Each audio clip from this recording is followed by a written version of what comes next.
రాష్ట్ర ఎన్నికల సంఘం ఆదేశాల మేరకు నాగర్ కర్నూలు జిల్లాలోని ఎంపీటీసీలు, జెడ్పీటీసీల వారీగా 1224 పోలింగ్ కేంద్రాల్లో ఫోటోలతో కూడిన ఓటర్ జాబితాను సిద్ధం చేసి ఎంపీటీసీల పోలింగ్ కేంద్రాల వారీగా సోమవారం ప్రచురించడం జరిగిందని, ఎంపీటీసీలు, జెడ్పీటీసీలు పోలింగ్ కేంద్రాల వారీగా ఓటర్ల జాబితా తయారీతో పాటు అవసరమైన పోలింగ్ కేంద్రాల ఏర్పాటు సహకారం అందించాలని నాగర్ కర్నూలు జిల్లా కలెక్టర్ బదావత్ సంతోష్ రాజకీయ పార్టీల ప్రతినిధులను కోరారు. వార్డుకు సంబంధించిన ఎలక్టరల్ రోల్, గ్రామ పంచాయతీ ఎలక్టరల్ రోడ్స్ ని సెకండ్ నాట్ మనం ఫైనలైజ్ చేయడం. దాని కంటిన్యూషన్ గానే ఏ మండలం, ఏ ఎంపీటీసీ లోపల ఏ గ్రామ పంచాయతీ వస్తుంది, ఏ వార్డు వస్తుంది అనేది ఇప్పుడు మనం ఫైనలైజ్ చేస్తున్నాము. దానికి సంబంధించిన electoral rolls, MPTC wise electoral rolls 6వ తారీఖు నాడు డ్రాఫ్ట్ పబ్లికేషన్ చేయడం జరుగుతుంది. అదేవిధంగా ఎంపీటీసీ వైజ్ పోలింగ్ స్టేషన్స్ కూడా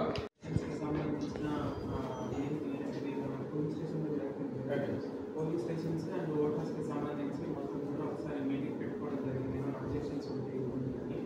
సో ఇప్పుడు సెకండ్ ఇందులో బేసిక్గా ఇంతకుముందు కూడా చెప్పడం జరిగింది. బేసిక్గా మనం పోలింగ్ స్టేషన్ చేసేటప్పుడు ఏం చేస్తున్నాం అంటే దాని ఏం చేస్తున్నాం అంటే దానికి ఎలక్ట్రిసిటీ ఉందా, వాటర్ ఉందా, లేకపోతే ర్యాంప్ ఉందా, ఇంకేమన్నా. ఈనాటి ఈ యొక్క పొలిటికల్ పార్టీస్ మీటింగ్ అయినటువంటి కలెక్టర్ గారు, అధ్యక్షత వహిస్తున్న కలెక్టర్ గారికి